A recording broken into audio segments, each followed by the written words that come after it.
Remember those mobile games you could play for hours without getting bored? One of those games was called Highway Rider. It was a simple but exciting motorcycle game where you could speed down the highway, dodge cars, collect coins, unlock new bikes, and even escape from the police. It was the kind of game that was easy to understand but somehow kept you coming back for more. But if you remember Highway Rider, you might have noticed something strange. The game that once felt so popular is not talked about nearly as much anymore. So what actually happened to Highway Rider? Did people simply get bored and move on to other games? Or is it something else that caused it to disappear from the spotlight? In this video, we're going to look back to Highway Rider, why people enjoyed playing it, how popular it became, and what happened to the game over time. Because sometimes a game can go from being on almost everyone's phones to becoming something people barely remember. So in this video, let's find out what happened to Highway Rider. To understand what happened to Highway Rider, we first need to understand what the game actually was and why so many people enjoy it. Highway Rider is a motorcycle game that focuses on one simple idea: riding as fast as possible through busy traffic without crashing. Unlike many racing games, you are not always racing against another player. Instead, the main challenge is controlling your bike while cars and trucks are constantly moving around you. The closer you ride to other vehicles without hitting them, the more points you can earn. This made the game feel risky because you could earn points by getting closer to traffic, but one small mistake could end your run.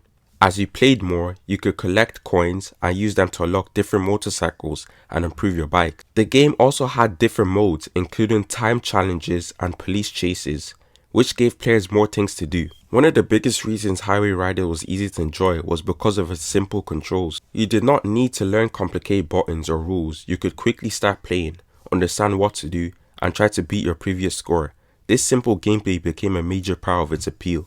Now that we know why the game worked, the next question is where Highway Rider actually came from. Highway Rider was developed and published by Battery Acid Games, an American game studio based in California. The game first appeared on iPhone and iPad in 2012, putting it right in the middle of the early days of mobile gaming. When simple games were becoming a huge part of people's lives, Battery Acid Games wanted Highway Rider to be more than just a normal racing game. The idea was to give players a quick and exciting experience where they could immediately jump on a motorcycle and start taking risks. Instead of worrying about complicated racing rules, players could simply drive through traffic, get as close to the cars as possible, build up the score, and try again when they crashed. The developers also gave players more reasons to keep playing by adding different motorcycles, characters, bike customization, boosts, multiple highways, achievements, and even multiplayer races. There was also a police mode where players had to escape from the police while speeding through traffic. In other words, the goal was to make a game that was easy to pick up,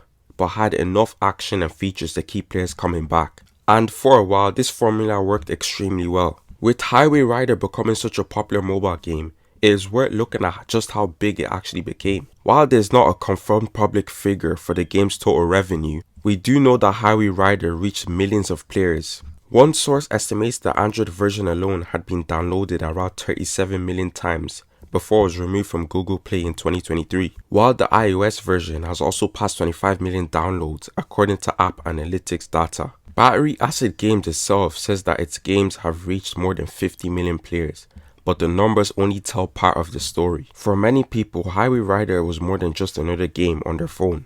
It was something they played after school, during free time, or whenever they were bored. People would try to beat their highest score, unlock new bikes, race their friends, and laugh at the crazy crashes. These small moments can become meaningful memories, especially when we look back years later. One App Store review from 2024 even described returning to Highway Rider after playing it during childhood, showing how the game brings back memories for some players, and that is what makes Highway Rider so memorable. It was a simple game, but for many people became part of their childhood. And that brings us to the most important part of the story. What actually happened to Highway Rider? For a game that gave so many people great memories, it's easy to assume that everyone simply got bored and moved on. And while that probably played a part, the story is a little more complicated. Highway Rider did not completely disappear, but definitely lost the attention it once had. At its peak, the game had a huge audience. On Android alone, Highway Rider had reached around 37 million downloads before it was removed from Google Play on September 25th, 2023. On iPhone, the game still had more than 24,000 App Store ratings, showing that there's still a group of players who remember and enjoy it today. However, compared with the huge numbers of people who played it over the years, its current presence is much smaller. One of the biggest problems was that the game itself began to change. Some players felt the updates moved Highway Rider away from the simple game they originally loved. Reviews from 2021 complained about changes to the original skins, more microtransactions, and the loss of the old feeling of the game. Other players also complained about features such as multiplayer no longer being available. A 2024 review from someone who had played the game as a child specifically mentioned that multiplayer was gone and asked for it to return. This is important because nostalgia is a huge part of why people remember Highway Rider so fondly. When players return years later, they were not just looking for a motorcycle game, they were looking for the exact game they remember from their childhood. If the graphics, physics, features, or overall feeling had changed, it could make the experience feel completely different. At the same time, mobile gaming itself changed, new games appeared, phones became more powerful, and players had thousands of other games to choose from. A simple game like Highway Rider had much more competition than it did when it first became popular. So did everyone simply get bored? Not exactly. Some people probably did move on naturally as they grew older and found new games, while others stopped playing because the game changed or because it was no longer as easy to find. But the fact that people are still leaving reviews about their childhood memories years later shows that the game still means something to a lot of players. Highway Rider may no longer have the same level of attention it once had, but that does not mean it completely failed. In fact, its biggest achievement may be the memories it left behind. Millions of downloads, years of players, and countless hours spent trying to beat one more high score turned Highway Rider into one of those games people remember long after they stop playing it.